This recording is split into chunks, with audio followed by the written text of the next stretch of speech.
Jonathan Overholtz, County Drug, and I'm an analyst for Southern Illinois Enforcement Group. Barry Massey, Director of Public Safety, Police Chief, Fire Chief for Metropolis. Ted Holder, Massac County Sheriff.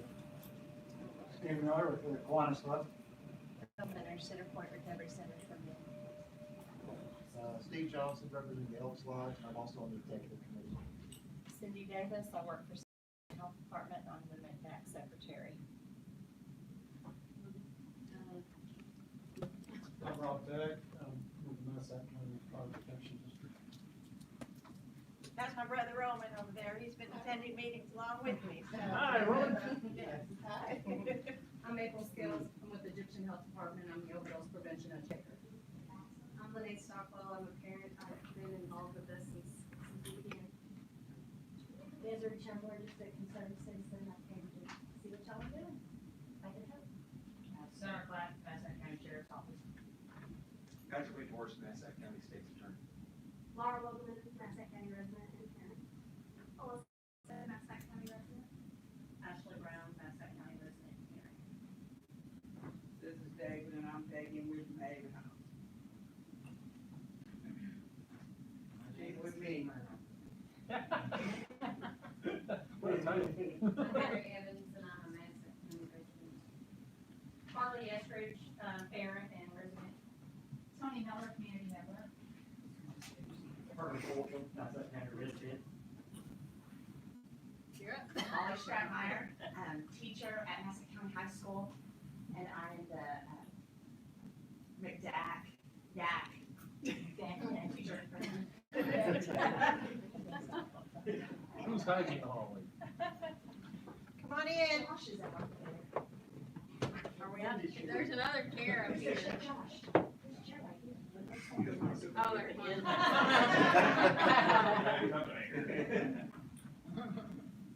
Josh, you want to introduce yourself? I'm Josh Stratmeyer, Massac County resident, also Assistant State's Attorney here in Massac County. All right, and then we have Michelle. From the planet A. Lois Lane. Yeah.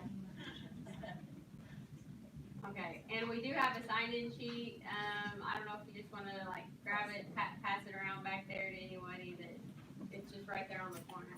Yeah. And then the reports. Well, I'll get up.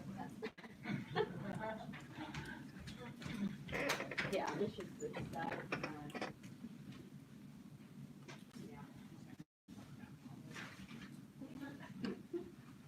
Anybody else not get a report?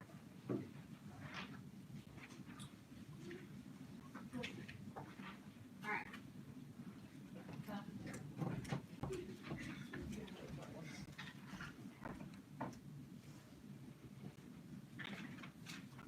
Alright, so just like a little bit about MCDAC. We started in 2012 kind of as a response to a large amount, well, seemingly a large amount of meth busts and just, you know, drugs in the paper every week. And so Natalie Quint got MCDAC started. And so we're still here 6 years later working. And I want to thank Natalie and Sabrina and Cindy for getting all this stuff together for the meeting. Natalie did like all the social media, and Sabrina did the annual report, which looks very nice, and Cindy did all the other paperwork up there. So I just really had to show up. So that was nice. So our mission is to provide leadership, education, and resources in order to build and sustain communities of knowledgeable citizens who make healthy and safe choices through the reduction of substance abuse. So in other words, we just want to reduce substance abuse in Massac County.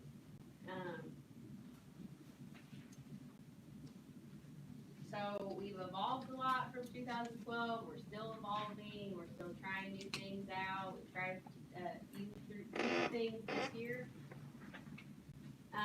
So we'll just start kind of from there, going over the annual report, going through some of the stuff that we've done.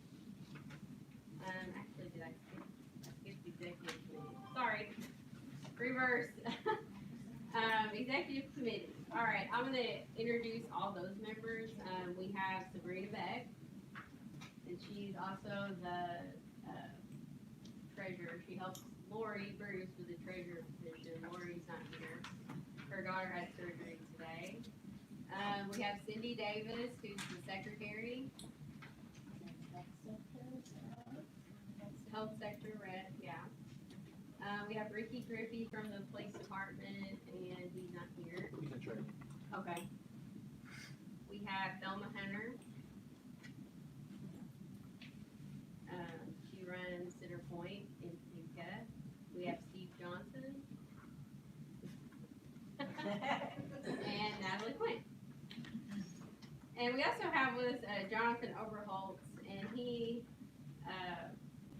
goes to all of our executive committee meetings as well and provides some support to me and kind of an outside view, not from Metropolis, so he can kind of look in and see what we're doing and give us a different perspective on it. So I just want to thank him as well. All right, so this year, we have 2 executive committees who, their terms expired. And it's Natalie and Cindy. They both agreed to serve 2 more terms, unless we have someone else that would like to be nominated, or if you want to nominate someone else to serve on the executive committee. So, do I have any nominations?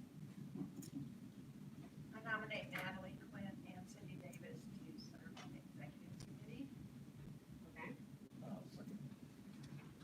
All right, well, we have to, according to our bylaws, we do have to vote on that. So to vote on that, you had to have been at 2 meetings in the past year. So, Roman can vote. No, not really. Marilyn, Sabrina, Ashley Brown, Lori Summer can vote, Cindy, Max isn't here, Brittany, Thelma, Danielle Lee, is she here for mental health? No, she's not here. Robin McDaniel, Steve Miller, Tony Miller, Sharon Mumford, Jonathan, Lavette, Rolls, and Patrick Whitmore. So, okay, so we'll call vote. Who is in favor of Natalie and Cindy serving a 3-year term on the executive committee? Aye. Alright, got it? No, I didn't count down any. Okay. Alright, raise your hands again, so we have to count for the minutes.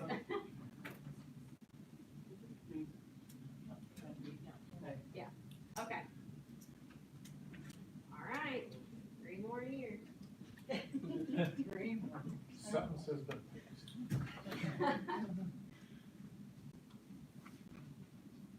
Okay. And again, I just want to thank the executive committee.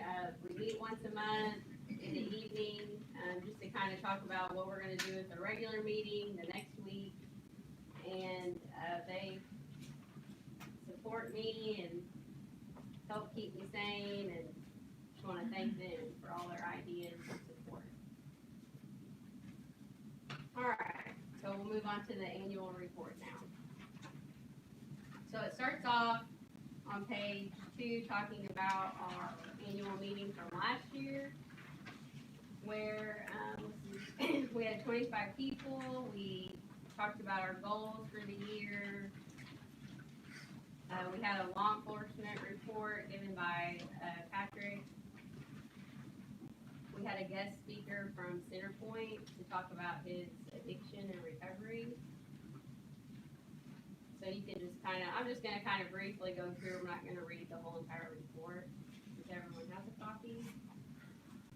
On the next page, we talked about, things we did this year. We did the drug take back with the sheriff's department twice a year. We have a drug take back event where we just kind of bring the box outside the sheriff's department, and we try to promote it where people can bring their pills in and That's also this, in April, we started the points drop, which Ted's gonna talk about, so I'm not gonna talk about it all right now. We had a town hall meeting in November, which has been a goal of ours pretty much ever since we started. And it was about opioids, it was about addiction, and we also did a Narcan training. Egyptian Health did a Narcan training. We trained over 50 people, and they all got a free Narcan kit. We had over 80 people there, and Dr. Withrow from Baptist Health gave a really good talk. So we felt like that was a pretty big success for us. We're hoping to do that again this year. Another thing we did that was new was the Truth and Consequences program at the junior high. If you follow our Facebook, you definitely saw the hype about it. We had just a lot of volunteers from the community come together to do that. We set up booths in the gym for 8th graders, from police, state's attorney, judge, probation, hospital, health department, school, funeral home, pharmacy, I think that's it, church. And the students were given scenarios like you went to a party and you drank and then you got alcohol poisoning. Now here's the booths you have to visit. And the people at the booths treated the kids like it really happened to them. And so that was really impactful. And then afterwards they went to like a debrief where they talked about all the scenarios and how it affected them. And then in another session they heard the CenterPoint speakers. And then in another session they watched a movie about substance abuse. So we got really great feedback on that. People said definitely do this again next year. So we're gonna try to make that a yearly event at the junior high. Our Youth Advisory Council, last year they did a hat day fundraiser during Red Ribbon Week, and we gave out little stickers with Youth Advisory Council on them, right? Okay.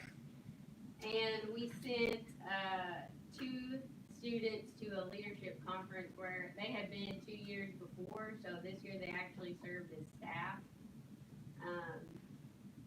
And I think we'll have them come to the meeting next month and talk about their experience there. But we have a youth advisory, and this is at MCDAC High School, and we had about 25 kids in it this past year, so we just kind of use the youth advisory, as a group that they give us ideas, but we can also take ideas to them and ask them what they think about doing this or that. And they also helped at the Truth and Consequences program. Red Ribbon Week, do you want to talk about Red Ribbon Week at all? Red Ribbon Week, we've done that since we started in 2012. And each year, the teachers allow us to bring packets, educational packets to them, K through 6, and we try to provide just a short, brief lesson each day, and like an item, drug prevention item, bracelets, lollipops, things like that, just to, for messaging and education for the students. So it's something now that we do each year, and teachers look forward to it, and we've gotten their input on it, and it's in the last week of October, and it's it's nationwide, and it started way back when a DEA officer was murdered, tortured, and Ronald Reagan decided that this 3rd week of the month was going to be in recognition of it. So it's a good way to introduce drug prevention to our students, MCDAC-wide. And we do that every year. So we always need volunteers to help plan it, assemble the packets, and deliver them to each of the elementary schools. And we're, like I said, this is 6 years, so we need more ideas. So I'm going to advocate for volunteers on that to help. So. And at the high school for Red Ribbon Week, we usually have the CenterPoint speakers go, kind of as a kickoff to Red Ribbon Week. And that's kind of our main thing we do at the high school, for Red Ribbon. The school supply drive. That was this year, okay. We just have a table at the school supply drive and I wasn't even there this year, so do you wanna report on that? They have a big turnout. We just provide pencils, erasers, the button maker, which the kids really like, and information. We actually free stuffed bags this year and gave them out so people couldn't bypass the educational information. They were kind of forced to take it. So, but we had Steve and Tony there and Clarissa, and it's very well attended as it always is, and people were happy to see us, so it's good. Great. All right, Rides to Recovery, that's a program that we provide because, some of the rehabs are, 40, 50 minutes from here at least. There are some in Paducah, but if you need to go in Illinois, you're talking about going to Anna or Carbondale or Mount Vernon, and for some people, that's a huge barrier. They can't get there. So we provide a ride to recovery. And we reimburse the mileage for the volunteer that takes the person. And if it involves a meal, we'll reimburse the meal or whatever. So we provided one ride this year. We were able to. I've had several calls for rides, and we weren't able to provide a volunteer, or someone else ended up having to do it from mental health. So that's something that we really need volunteers for. I'll just say it now. I know it, and it's a thing where it's like, we'll call you and be like, can you do it? It's happening like in an hour. Or, there may be a few days in advance, you just don't know. And if you can't do it, it's fine, but we just need to have like a big list of people that are willing to do that, so that we can go through the list immediately and find somebody. So, anyway, do we have a sign-up sheet for that? Okay, all right. We'll all be sitting around these sign-up sheets later, so. Sign the Red Ribbon Week one first. And it's assigned the trivia one. All right, on the next page, our grants and fundraising. I think, as of last year, we had applied for the DFC grant. At this time, we hadn't heard about it yet. We found out in September, we were denied yet again for the 4th time. Yeah. So it's a really big grant. It's $125,000 a year for 5 years. So we put together 4 applications for it. We still haven't gotten it. We've spent this year rounding up a few people that know a lot about grants, some new people that are willing to look at it, because it's kind of been the same people writing it, and something about it's not working. So we need more people to help with that, more people that are just willing to read it, read the application, look for errors, look for stuff that doesn't quite come through. So if you're willing to be on that committee, that'll be going around as well. We also got a grant from the Lutheran Synod for $1,000 that we used towards Red Ribbon Week. We got a grant from Harris for $5,000 right before Christmas. So that was unexpected, nothing we had to apply for, didn't even know we were getting it till we showed up getting it. So that was really exciting, and we just want to thank Harris for that. We had a trivia event for the first time in January, and that was successful. It was a lot of fun, and we're planning on doing that again. I think we're gonna actually move it up to November this year. So if you wanna help with that, and Cindy is the one that does it all. We need all kinds of volunteers for it to grade the answer sheet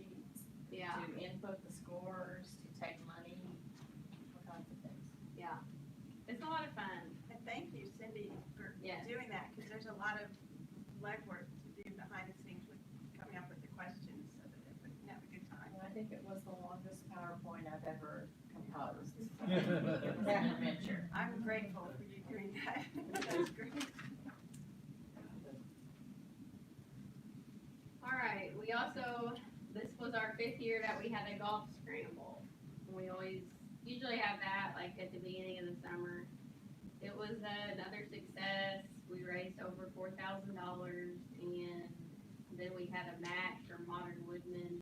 I think it's gonna be 1,000. So Steve Johnson is always a huge help with the golf tournament, so I do want to thank him for that, and everybody else that helped as well on the golf tournament. That's the main work with the golf tournament, is getting in the hole sponsors and just kind of getting the word out so we can get teams. And that's another thing where we really need help with that, if you're interested. We had donations below that. Modern Woodman, Lutheran Church of the Cross, Jonathan. What would the United. benefit of being a whole sponsor be? Like, if we're trying to promote this to people or businesses, what can we say, the benefit of being a whole sponsor is? Just like. Well, you get your PR. sign on a hole. Advertise. And the Yeah, golfers see it, yeah. Is it televised or No. is there any kind of publicity for it? Well, Or like the TV, like we don't. whoever film out? Well, we're supposed to put a thank you note into the Metropolis Planet, but someone hasn't had time over the summer to get right away to get that done. So that someone should have done it, but didn't do it, and apologies. But usually we would want to put a thank you in the paper for those whole sponsors and the teams for participating.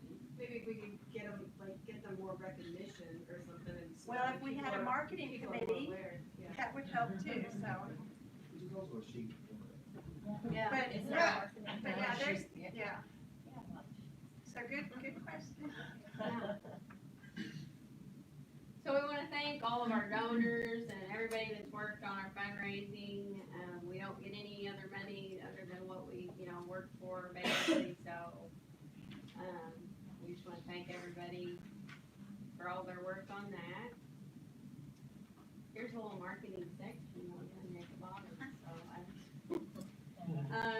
in every January during the Superman Classic basketball tournament, we put a full page ad in there listing the statutes, for hosting an underage drinking party, just to remind people that they may not wanna have kids over drinking after the game.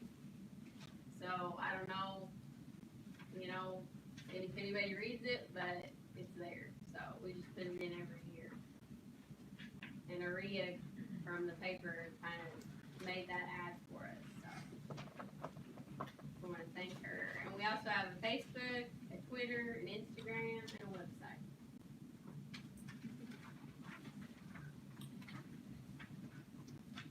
Alright, our community collaboration,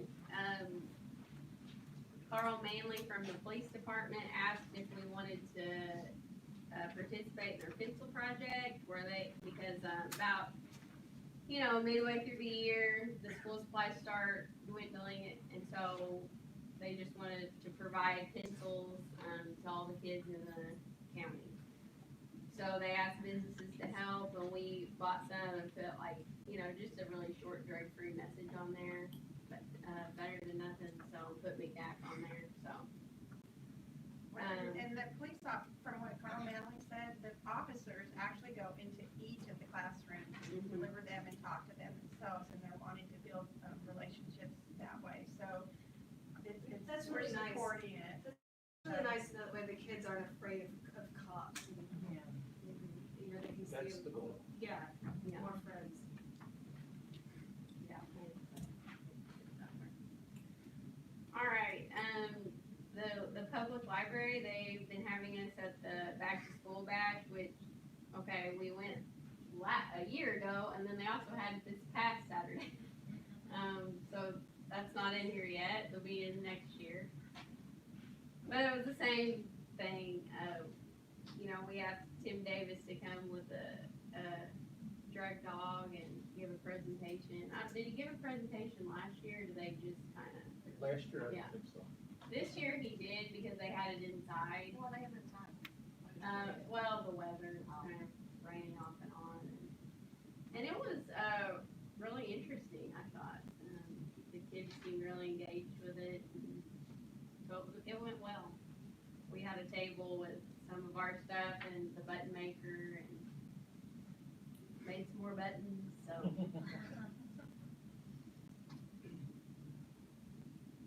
But Natalie went last year, so thank you for doing that.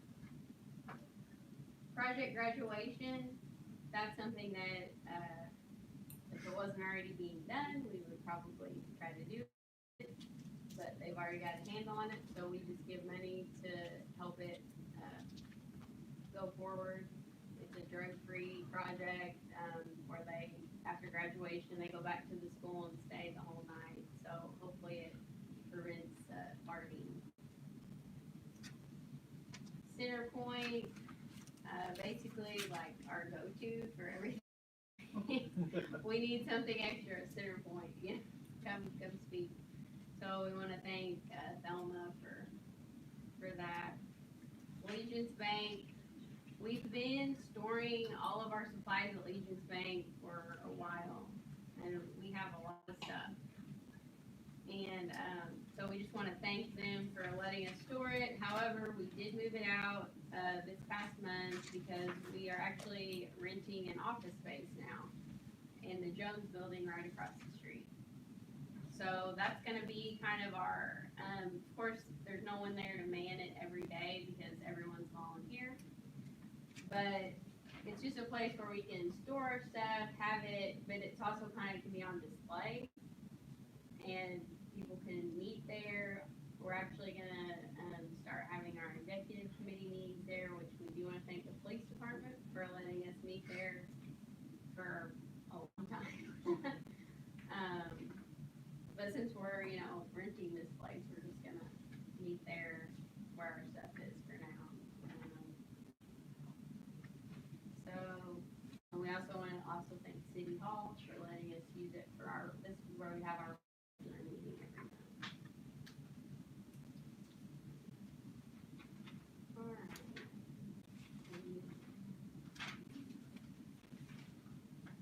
Alright, we'll skip to, there's a treasurer's report on the next page. Or new budget sign. Okay. So it says our ending balance is $17,601.85. So that's gonna be the budget we're working with this year. That's double at least what we had last year at this time. So that's good. We came in under budget last year. So just due to different things, we didn't send as many kids to camp as we hoped, and regularly came in under budget quite a bit. So anyway, we've got quite a bit, and we're gonna try to do some stuff with it this year. So, but we're just really happy with our community support that we're able to raise that much money. That's a lot. So It's really exciting to see the excitement in the kids when they come home from a day at school where they've had somebody from the staff do something or give them folders or give them like pencils or anything. Like anytime that happens with my daughter, she comes home excited and tells me, about all her friends, how everyone's excited, comparing pencils and stuff like that. So cool. I'm glad word is getting out with the kids and so they're more aware of it. great.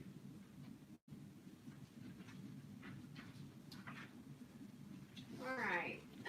So we'll move on. The sector reps. So sector reps are something that we have to have for the drug-free communities grant. But it's also nice to have sector reps, to begin with, people that we can contact to kind of get us, in touch with those sectors. So those are actually, we're going back to page 2. Those are listed on page 2. Our youth sector rep, it was Hattie Thomason. We're gonna have to get a new sector rep because she's gone to college. Our parent sector rep is Natalie Quinn. Our business is Chad Lewis from Harris. Our media is Aria Hathcock from the Metropolis Planet.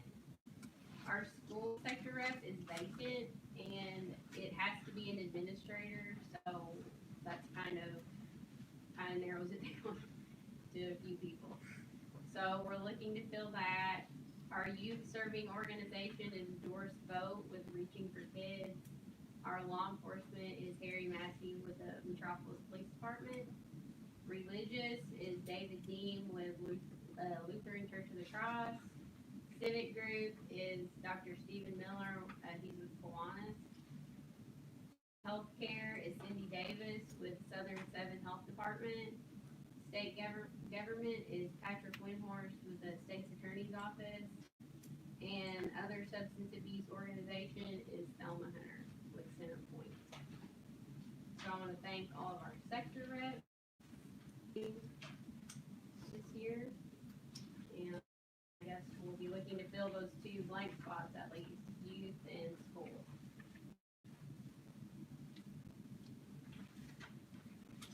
All right, volunteers.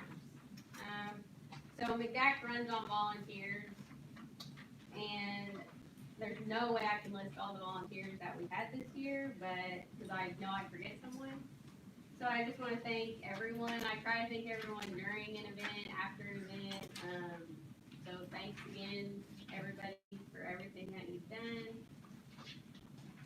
For volunteers, I mean, the type of work that MCDAC does, it's difficult sometimes to know, like, is this working? Is this having an effect? We can look at data, but it's just, you can't always know if you're having an effect.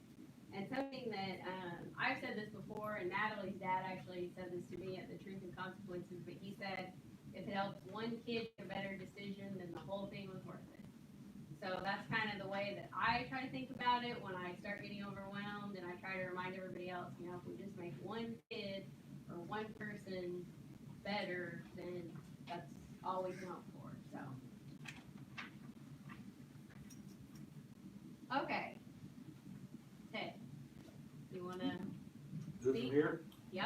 I'll stand up and look over here, I'll just look. Hey, my name is Ted Holder, I'm the sheriff of Massac County, and I've been asked to speak tonight. I think initially it was on the points drop, and I didn't mind when I had the P2D2 into it. Sure. Okay.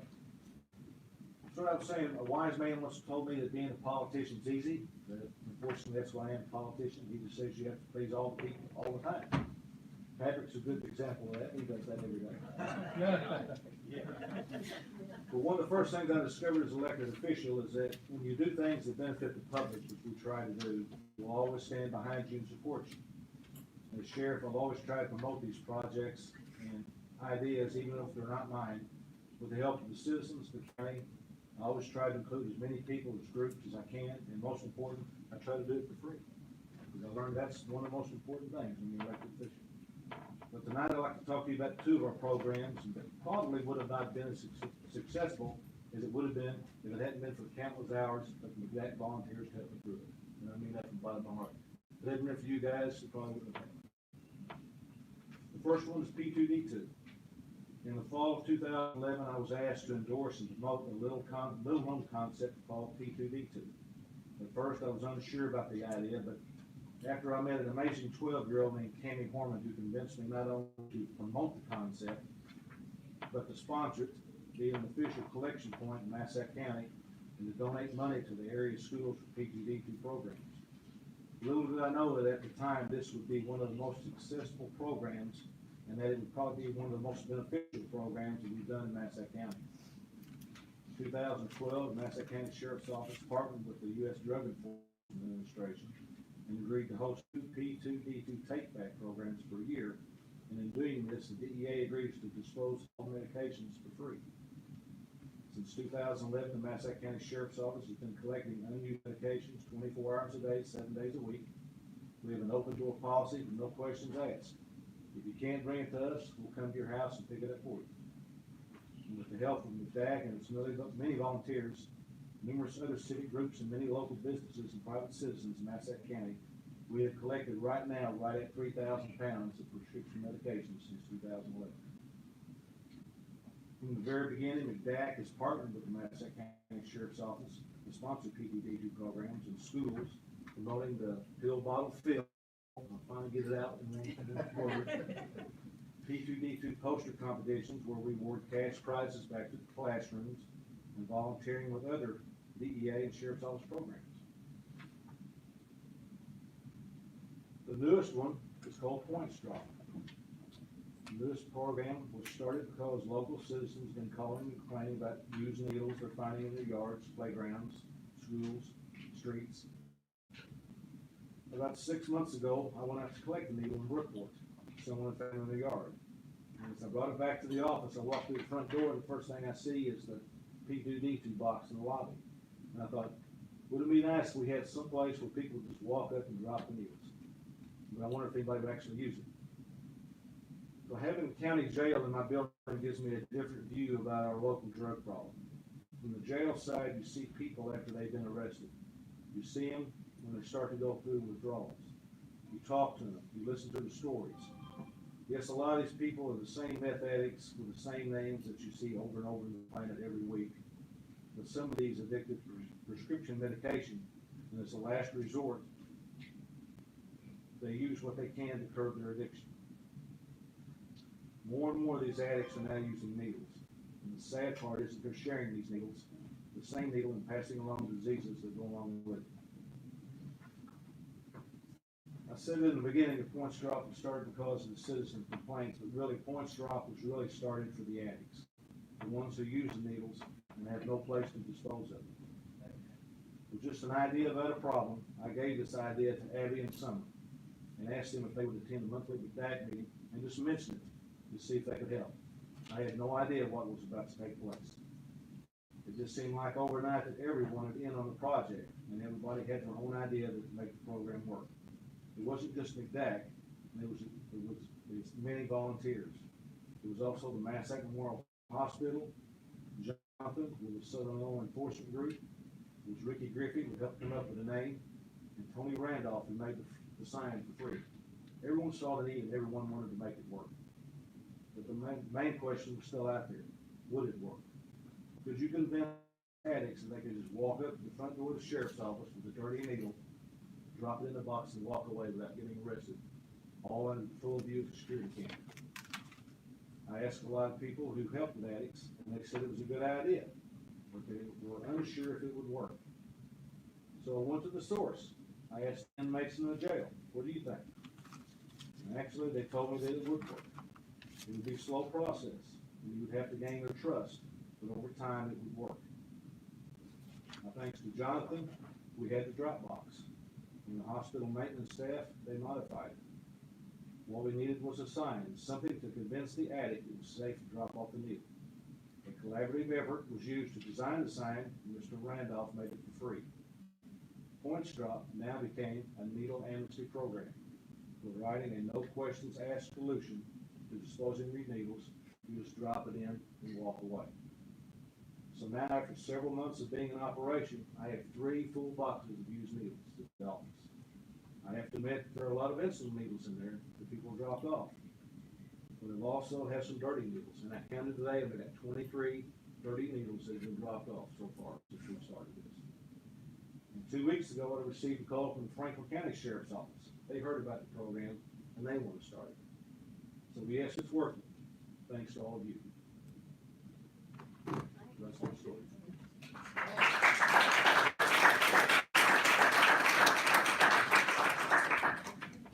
I mean, just to add to it, like you said, Summer and Abby came to the meeting, Jonathan was sitting right there, Robin from the hospital, and it was just like, boom, like all the things were right there together, and within like 2 or 3 months, the box was sitting out there ready to be used.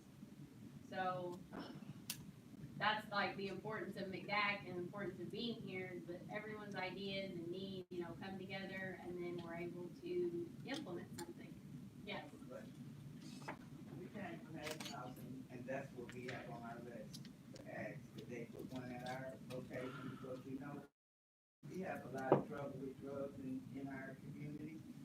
And we was gonna ask the police department to come and do, demonstrations and stuff at our location. got trouble over there, and we just need help. We had a problem getting someone out today, and the police officer called up the eviction notice to do it on the ground. And I'm not from here, I just got here in November, and that's a good place, but it is a lot of drug problems over there. We just need help. Well, I don't, does the box, it needs to be under surveillance, right? That's the main thing we talked about at the beginning. It has to be under our control where nobody can break into it. The fire department would be close, but Can that might somebody not help us? be I mean, Yeah. it's a problem over there. We just ask. I still believe that where it's at, to me, is the best place for it. Well, could an officer go by maybe, and could they call, well, I know you already said that, but so maybe they need to I'm good be at made that. aware that they can call and ask someone to come pick up the dirty needle, or, But I'm just saying, we just need help over there. I mean, it's not everybody. I know it had the place had a, reputation or whatever before I got there, but it's a good place to live. It's good people there. It's just a few. You know what I'm saying? And, hey. You know what might be a good idea? Trying to get help. We don't know what to do. If you guys have a board or something, talk to the manager and have them try to come to these meetings, but I think along that line, since it's a city, that Chief Massey might have something to add to that. There was a social media post about a month ago with some needles found under the railroad tracks, and it kind of caught fire, and the next thing you know, the rumors on social media was that the city was rampant with needles laying in the gutters and on the streets.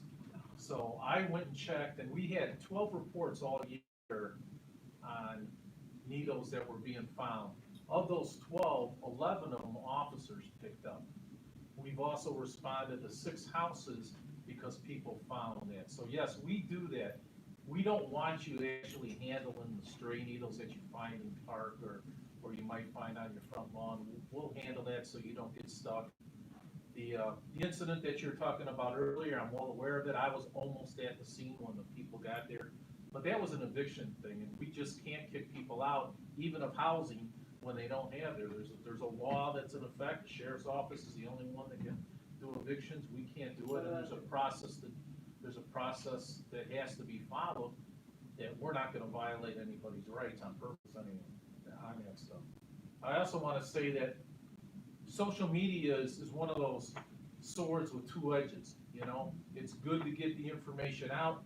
Both the sheriff and I use it, to talk about arrests. We don't put every little thing in there, but I do an arrest summary every week of everybody that's been arrested.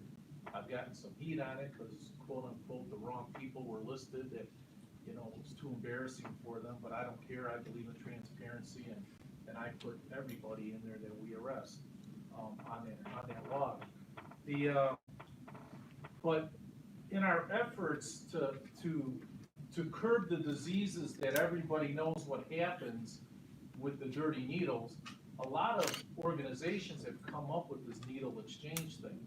And that's kind of a problem that wasn't foreseen, is that now some of the addicts, knowing that they can get fresh needles and stuff, are more willing to just discard their old needles because they can get new ones, and they don't want to be caught with the dirty needles because there still is a law against it. It's an amnesty program with the sheriff's department that when we get the calls on our side, we more than just a little bit. We're always recommending that people take their prescription drugs and their needles over to the sheriff's department to get them disposed of properly. I can vouch for the sheriff. Nobody, and I repeat, nobody has been arrested, has been followed, has been investigated for doing the right thing. That's part of what we call integrity, doing the right thing at all times, even when no one's looking. And I want to emphasize this program because it is a good program. We thought about it at the beginning that we would put it in our police department and then maybe at the community center and maybe at public housing over at Hummus or whatever. But once you start doing that and it starts going all over, you lose control. And if I'm a drug addict and I know that 5th and Main has a drug box to drop off, what am I gonna hit at 3 in the morning? You know, I'm gonna hit that, even if there's cameras, so what, I'm an addict, you know, I put a mask on, I put a plastic bag over my head or whatever, and I'm able to break into those boxes and get it. I agree with the sheriff, it should stay at the location at the sheriff's department. If you can't get it over there, and you're in the city, call us, we'll pick it up, we'll take care of it. The prescription drug problem in this county is more prevalent than what people believe. People don't wake up in the morning, and the state's attorney can interject on this, people don't wake up in the morning and say, I'm gonna start using heroin. You know, but heroin is a lot cheaper, and it's easier to get, you don't need a prescription, you know? But the segue to most of our heroin addicts is prescription drugs. You know, I kids, when my son was a senior at Metropolis High School, he told me about a party afterwards where everybody was supposed to raid their medicine cabinet of grandma and their parents' pills. They took them to the party, they had a punch bowl there, everyone dumped their pills into the punch bowl, they swirled them up, and people took pills and got high. I mean, us as logical people think, where the hell is your head, you know? But these are kids, their frontal lobes aren't fully developed, they're impulsive, they gotta go with the crowd. We can put our head in the sand and pretend, nah, not my kid, you know, but it happens, you know? And the segue to those more dangerous drugs are the prescription drugs. I've been doing this for 40 years, you know? When crack hit the scene in the 80s, I thought, my God, that's the devil's brew. There is nothing worse than crack. And I'm a Chicago boy, as you can tell, because you guys all speak funny down here. But you know, so I dealt with the crack. I didn't even know what meth looked like until 2005 when I got transferred down here with the state police. And I'm telling you, meth is worse than crack. I'm telling you, I've worked both sides. And it's so easily addictive, it's so easy to make.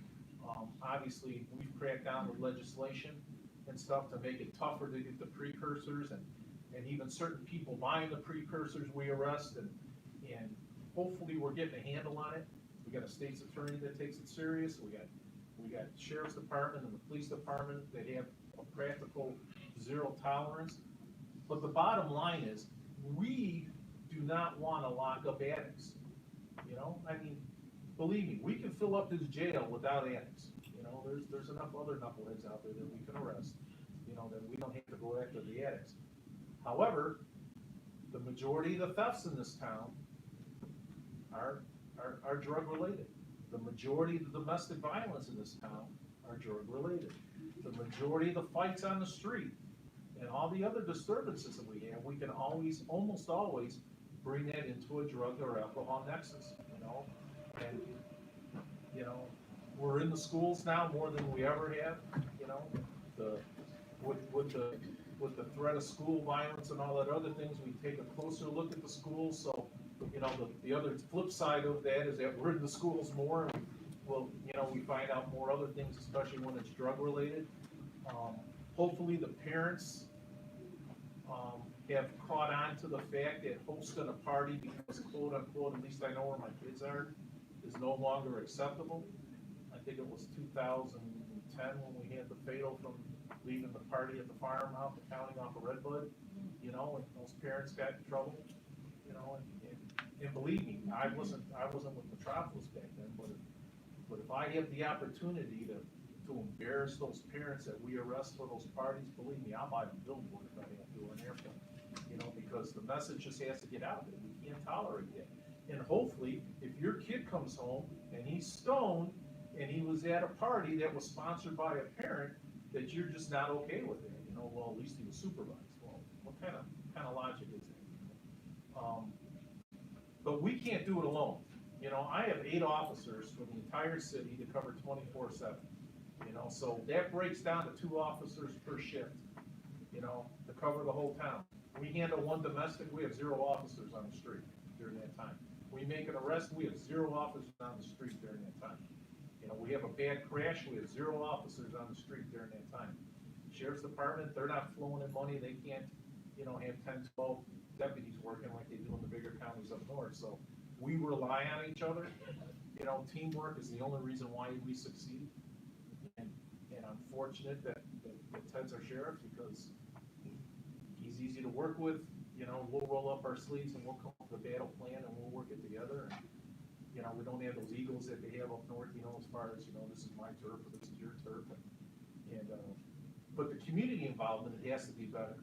You know, nothing makes me more mad or frustrated when I talk to a victim and they say, yeah, well, the neighbor was getting a drink of water and they saw someone buy the shit, but they told me this morning they didn't call the police or nothing because they just didn't want to, you know, get the wrong person involved or make a mistake, you know. But we're out there, you know, we get paid to be nosy, you know, it's one of the few jobs that, you know, we get to do that, you know. So, you know, if you see something suspicious, you know, unless it's a drive-through window, there shouldn't be cars pulling up to a house for 5 or 10 minutes at a time and then leaving. You know, unless you can smell the grill going and they're selling hamburgers or something. You know, it's usually something that's nefarious going on. And it doesn't just happen in the city. And the sheriff has 2 other towns, plus a whole bunch of unincorporated area that he has to be the primary law enforcement for. So he can't be everywhere either. It doesn't cost anything to call 911 people. Just give us a call. We'd rather, and I'm sure he'll stick up for it, we'd rather handle 10 false calls than blow off 1 real one, you know. So it doesn't take long for us to find out if a call's unfounded or it's just a neighbor taking his garbage out early because he has to go somewhere in the morning and doesn't want to miss the garbage pickup. So I'll get off my high horse, but I just want to get rid of the prescription drug is my main message for tonight, you know. And to see something, say something, you know. Don't let that stuff. And I was, you know, I was guilty of that too, you know. I had surgery or whatever, and keep the hydrocodone because you think maybe you need it later, or for whatever reason you just don't want to get rid of it. Don't flush it. That's bad for the sewer systems. It's bad for the water treatment plant. But call us if you can't get over to the sheriff's office to dump it. Either call him or I, and we'll get a car out there, or we'll come get it ourselves, you know, and dispose of it properly. Thank you. Oh, and finally, one more thing. What we're talking about with the jails, you know, this is my political thing. If you know legislators and you know people that are making rules and laws and stuff, talk to them about mental health. You know, the jail and the police department is not the answer for these people to be locked up, you know, and to cut funding to drug programs and drug substance abuse and mental health is costing us more in the long run. Taxes locking these people up. You know, a person with mental disability doesn't need to be in jail. You know, sometimes they commit crimes, but they're not responsible for their actions. They shouldn't be in jail. But there's only so much mental health can do when they only have so much money. And it used to be they only get a piece of the pie. Well, now they're lucky if they're slicing a slice of the pie. So, you know, if you know anybody, or when you go to those political meetings and they're talking, ask them who understands of mental health and drug substance, because the jails ain't the place for it. You know? Thank you. Did you have a question for him? So we just want to know who to contact for known drug activity. In our. All right. Once again, we know the players too, but there's a difference between knowing and proving in a court of law. You know, nothing's more frustrating when you say these people are selling drugs, you know, they're using drugs, but we need a warrant. There's this Fourth Amendment thing that we have to kind of play by. But I'm saying when people's coming down your sidewalk riding on motorcycles and people are down there using drugs, and we call it and nobody comes. I know you're busy. I know you got the 2 police and everything. I'm not saying anything's wrong with that. I'm just wondering who to contact for known drug activity when it's going on, so we can have this taken care of. We got to live there. And If it's at Haven House, you call the police department and we'll get someone out there. We're down to 1 detective now, just because of retirements and budgets and not being able to replace. But right. Questions to get. No, and I'm glad to answer them. Or whatever, But it's one thing to know, another to prove beyond a reasonable doubt, and we just can't, Right here. we just can't, stop and frisk only works so long, and it's really not meant for drugs, it's made for weapons and officer safety. So, you know, we try to do what we can, but the people are getting smart, you know, people just refuse to let us search them, they I refuse to. understand, this is my first time here, John, I'm sorry if I'm out of place. Fine. A pickup would have to have a right to, up a thing that's signed, roll it up and say, give me this, you know, throw it up, and instead of, let's go, cause I was there. That was the criminal trespass thing, we can't just arrest someone for criminal trespass without notice. And if they, and I mean, that has nothing to do with this is a different meeting, and I don't wanna hold it up, but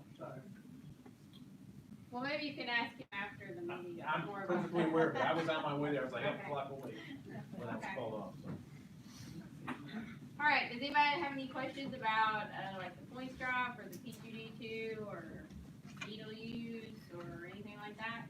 Or Ted, or Keith Matthews? I'm curious, was there any resistance from the community as far as getting the points drop And they in didn't. place? That's amazing.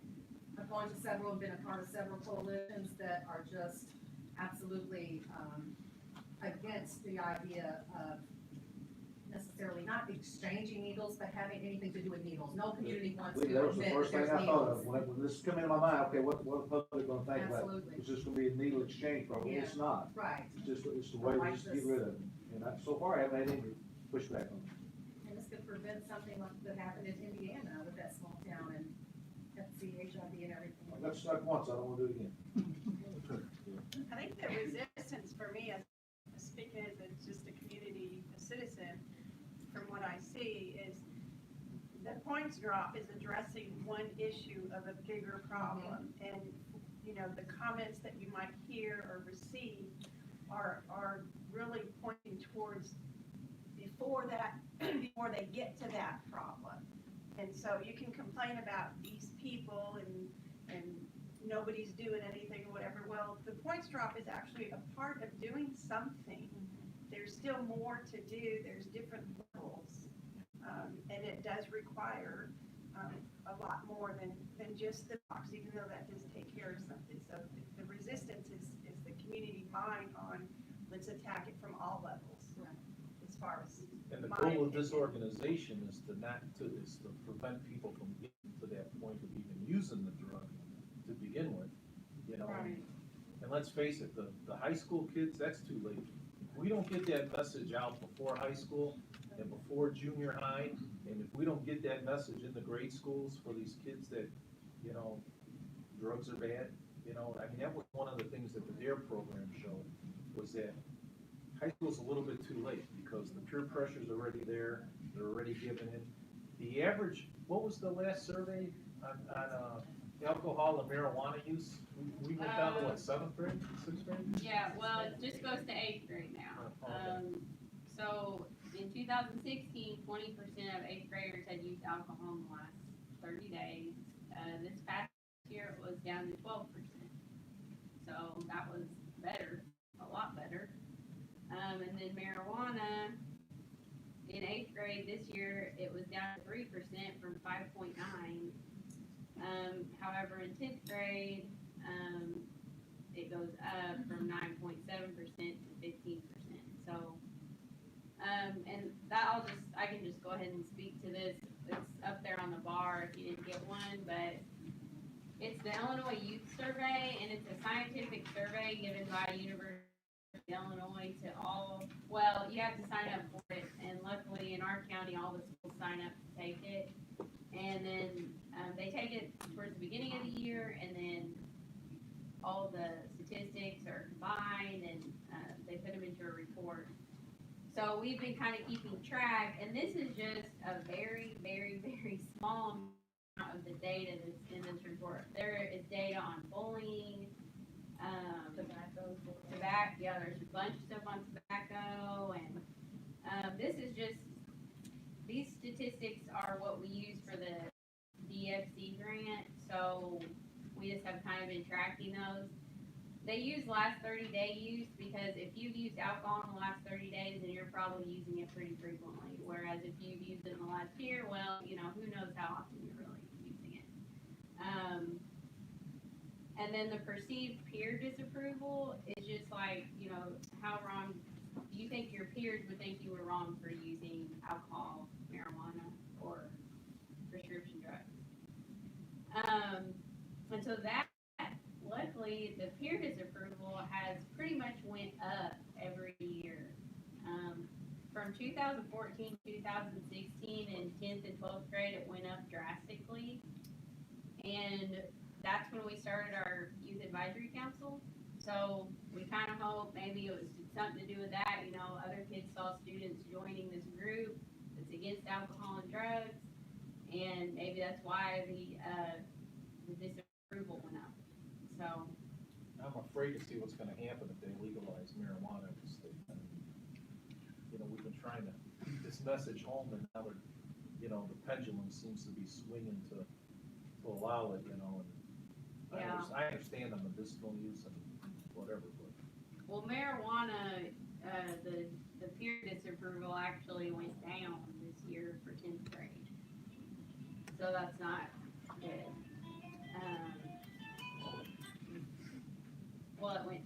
It went up for everything except marijuana. Yeah, I think that's probably. Yeah. So, anyway, it's something, that we just we just generated this, so it's brand new with 2018 on it. And it includes Joppa and MCDAC, except this year it doesn't include Joppa 12th grade, but, it's only given every 2 years. So, that's as fast as we can track it. So make sure you take one of those. And while we're kind of just wrapping up here, I'm just gonna go ahead and start passing these sheets around.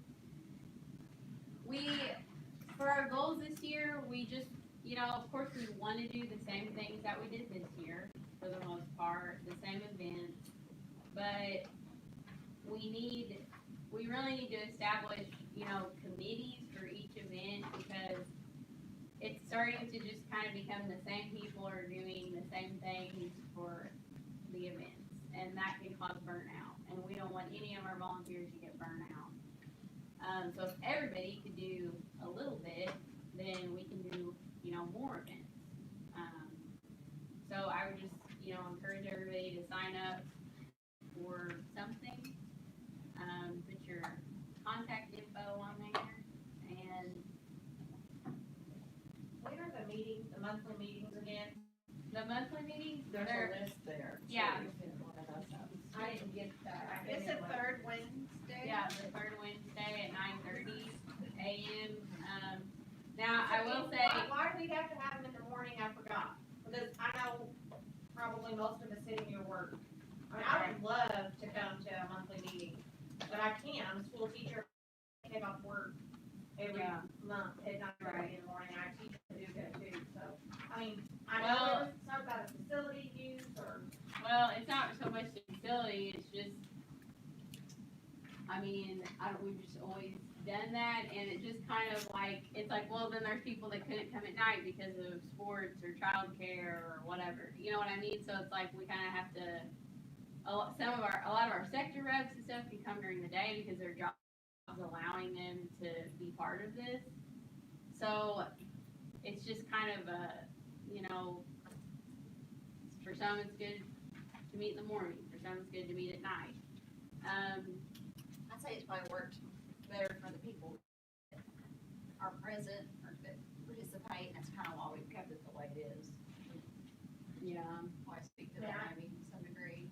Yeah. I know two people right here that would be more involved in coming to meetings if we didn't have to work. I mean, it's just, Yeah. I know you can't change it for two people, but. Well, it's not, I mean, it's not the first time it's come up, like, when should we meet, you know?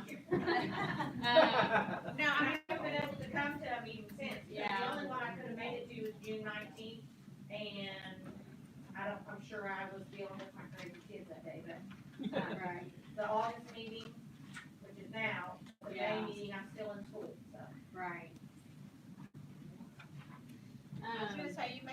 good point, and I've thought that too.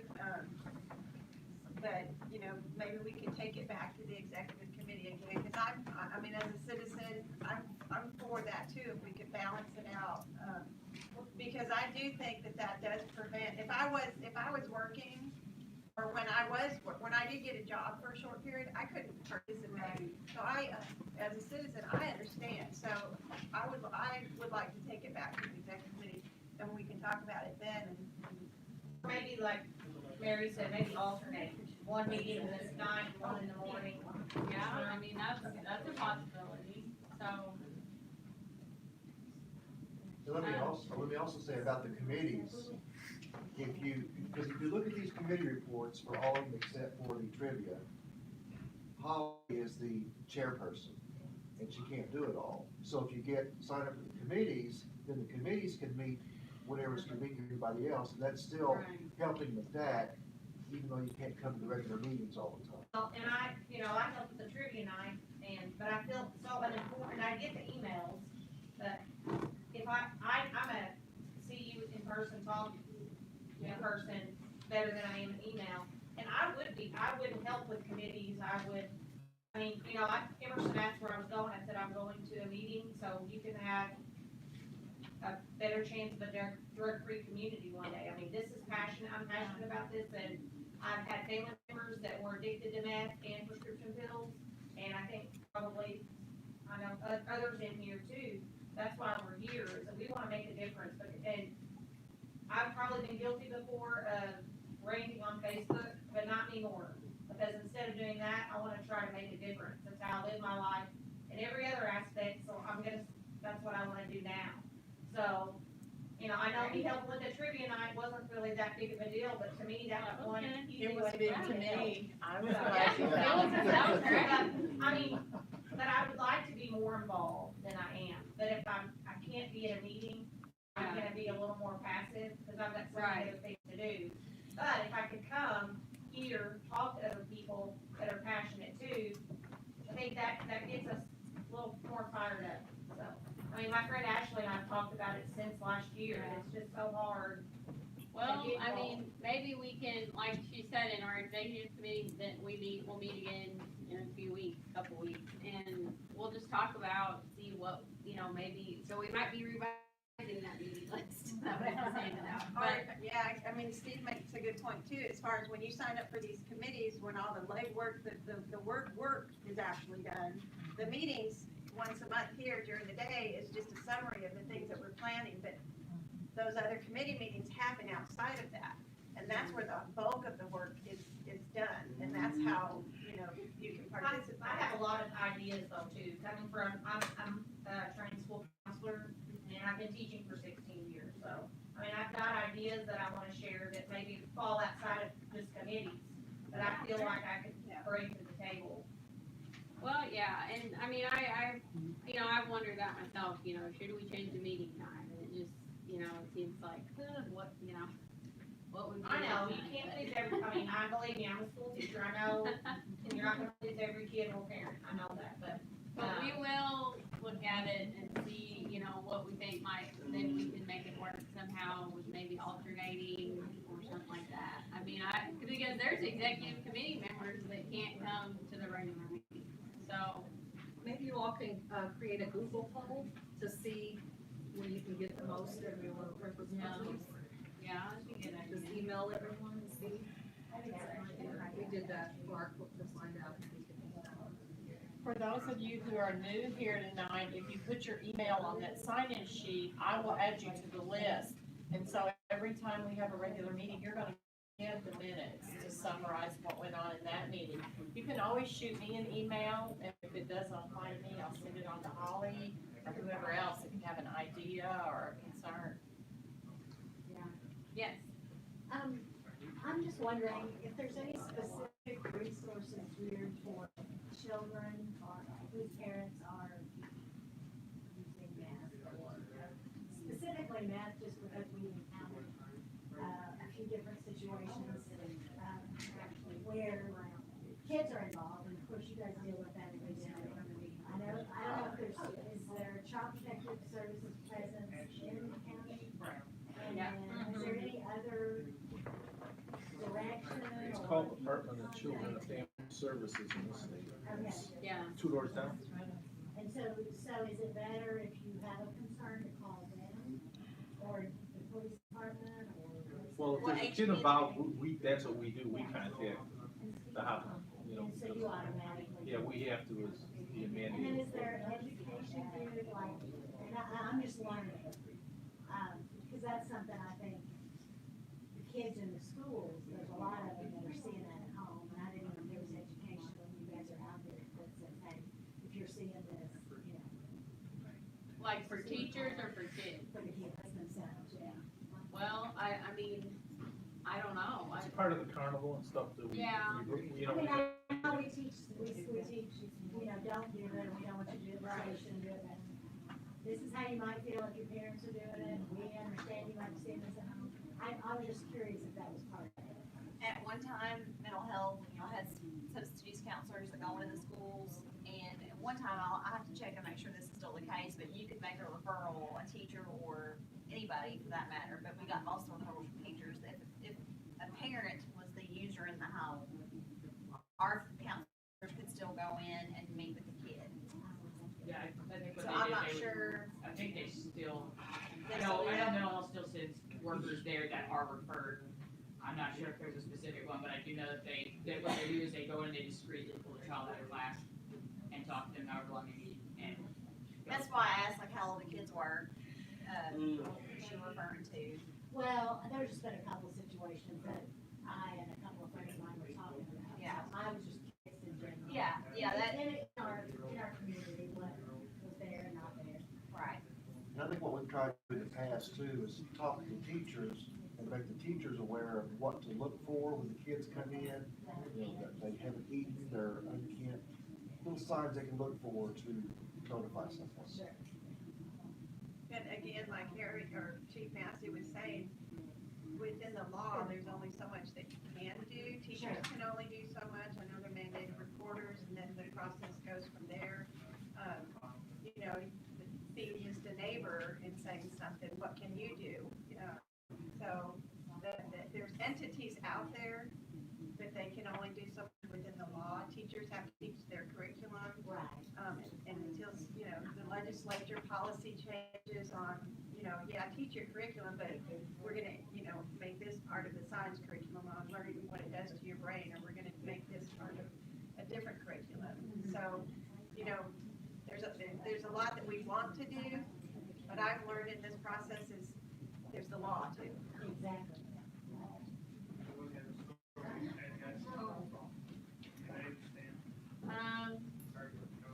Does anybody else have any other comments or questions or want to say anything? I just want to apologize if I said anything wrong. Oh, no, you didn't say anything wrong, no.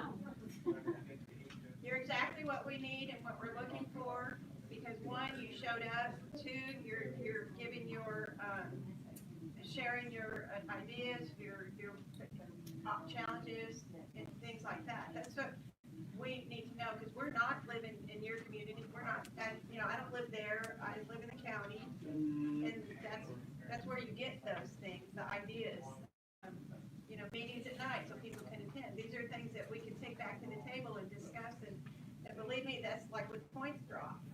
That started as an idea, it started with discussions, and now I, as a citizen, understand why we can't have it in Brookport. I, as a citizen, understand why it's important to have it at I feel more comfortable now as a citizen that I know it's in one spot and it's surveillance and it's a secure place. You know, but I learned that through participating and people asking questions, so that's exactly what we need.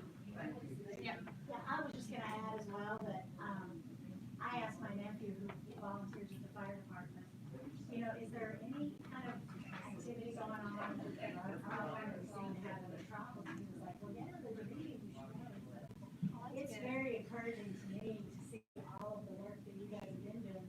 And honestly, I wasn't completely aware of, so I think, you know, it makes me really proud. And thank you for, you know, the stuff you guys are doing in the community. It's very needed. It's very appreciated. So that's the design. Yeah, thanks.